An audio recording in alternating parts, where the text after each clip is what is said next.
Ladies and gentlemen, hello and welcome to a new episode of Africa Today. We are going to start immediately with our top stories as President Abdel Fattah al-Sisi received his Tanzanian counterpart Samia Suluhu Hassan at the Ittihadiyya Palace on Wednesday. During their meeting, the two leaders reviewed means to push forward bilateral relations in various domains, in addition to a number of African issues of mutual concern. Suluhu would witness the signing of a number of deals without review, and her visit to Cairo will be the 7th state visit to African countries since taking up office in March.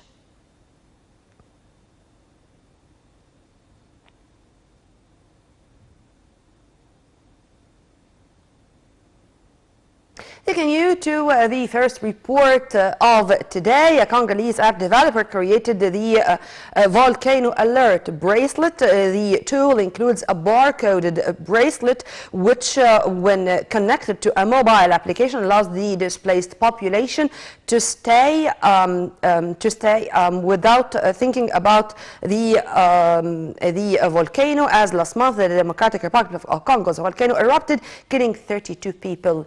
Let's have a closer look. 24-year-old Congolese Shukuru Victoire and his small team have set up a tool called Volcano Alert Bracelet, which is a barcoded and connected to a mobile application that allows the displaced population to stay in touch and find their lost children during the volcanic eruption of Mount Nyiragongo. Volcan Alert Bracelet with its interactive mobile system and barcode bracelet have also helped in the fight against fake news during the volcano's eruption and allows people to stay informed about future volcanic evolution. Several parts in Goma are now using the application to trace their lost children.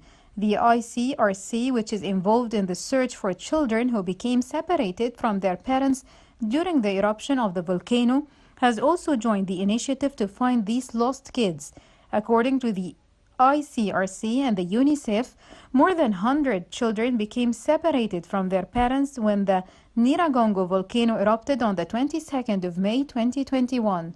To date, many of them have still not been reunited with their parents.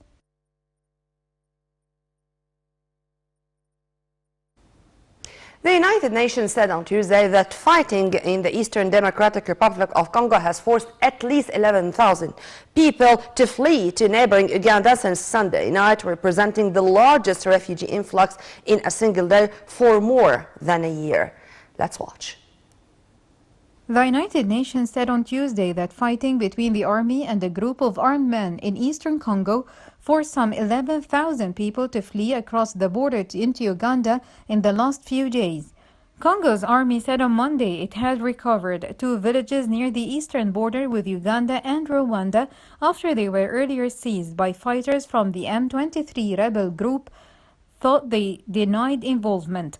The United Nations Refugee Agency UNHCR said that the influx into Uganda was the largest single-day surge in more than a year for a nation already hosting more than refugees than any other in Africa.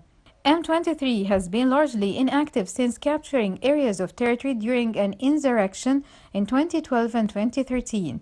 United Nations investigators have previously accused Rwanda and Uganda, which intervened militarily in Congo during 2 regional wars 2 decades ago, of supporting the M23.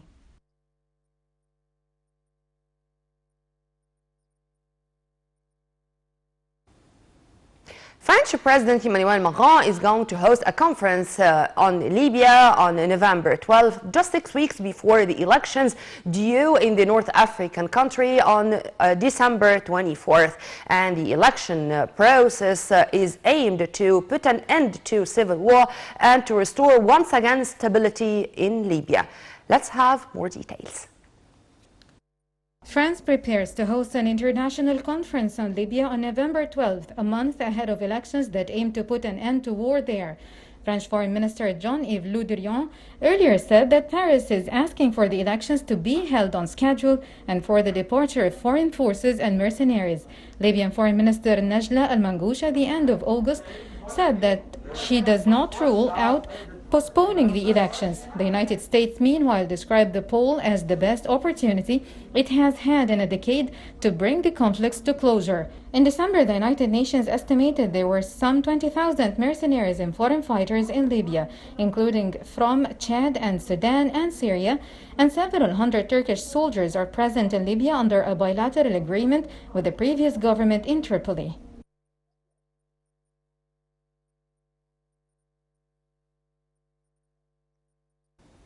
Welcome back to the main topic of today's episode of Africa Today regarding the situation in Libya. Yesterday there was a very important phone call and talks between President Abdel Fattah al-Sisi and Mohammed al-Manfi, the head of the Libyan Presidential Council, in which Egypt expressed its full support to Libya in this critical period. But what about this conference, which is going to take place on November 12th in France? To shed more light on this, we are very much delighted to have with us via phone Dr. Salah Abdullah, our political analyst. A very good afternoon to you, sir. Good afternoon. Welcome. Sir, inshallah, on November 12th, meaning in 2 days' time from now, there is a very important conference or gathering which is going to take place in Paris, discussing the Libyan situation. In your opinion, the agenda of the conference is going to include? Well, of course, this conference is very important and it comes in a critical time because Libya now is going steps toward the election, and of course election is very important to the stability in Libya, because if we have elected president, this means that there will be a voice, legal voice for Libya to discuss with the other countries, and of course there will be a new era in the life of the Libyans to stop the intervention of the foreign powers in the inside of Libya, and to help in eliminating the military groups which is not related to Libya, which of course causing a lot of suffer to the Libyans in the last periods. Yeah. Of course, France now is inviting the Libyans and countries around for this conference to discuss the steps of number one, how the election can be done safely. Number two, how the other countries will help in creating the environment which is suitable for a safe election.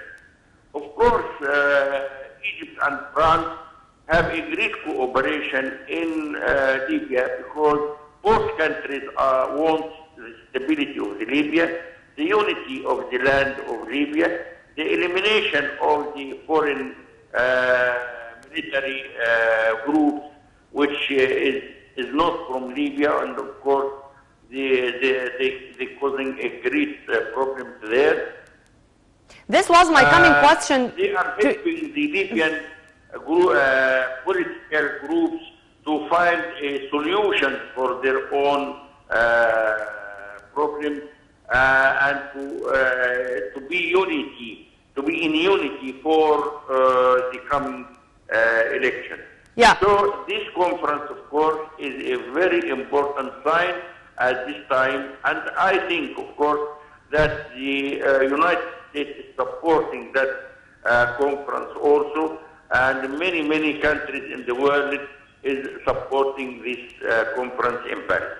Yes, sir. And since the Berlin Conference, Egypt has always been exerting the utmost efforts to support Libya in all domains and in regional and international arenas. How do you see the Egyptian role, sir, to support the Libyans in general, whether the officials or the people? Of course, Egypt, from the first day of the Libyan crisis, there was a principle for Egypt. Number one, the unity of the Libyan land. Many countries were, trying to intervene in Libya, and they want to change Libya to many countries or many states. They want to divide Libya. But Egypt was clear in that point, and due to the hard stand of Egypt and other countries with Libya is safe up till now, and there is no any tendency for any divisions in Libya. So Egypt from the first day was clear that the unity of the land of Libya and the return to the normal process of election and of having a parliament and a government which is elected by the people of Libya. This was principle in the Egyptian politics. Yes. Egypt is supporting Libya in all the... yes, sir. Of course, Egypt is our western gate. All the conferences, and also is supporting Libya against any foreign powers which can enter to Libya. The national the national security of our surrounding brotherly nations is part and parcel of our national security. Dr. Salah Abdullah, our political analyst, thank you very much for your input, sir, and have a very good afternoon. Well, by this we come to the end of our episode. Stay tuned only on Nile TV International, always for more.